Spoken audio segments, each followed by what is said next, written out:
আচ্ছা, আমার মতো জোরে জোরে কে হাসতে পারেন, কে হাসাইতে পারেন, কে আমার মতো বিনোদন দিতে পারেন দেখতে চাই। আসুন প্রতিযোগিতা শুরু হয়ে যাক হাসি দিয়ে। আহ!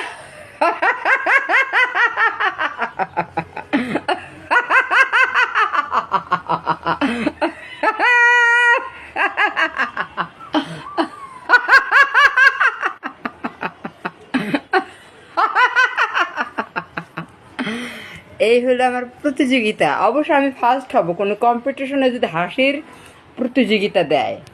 অলমোস্ট আমি অবশ্যই ফার্স্ট হব। আমি হবে কনফিডেন্স।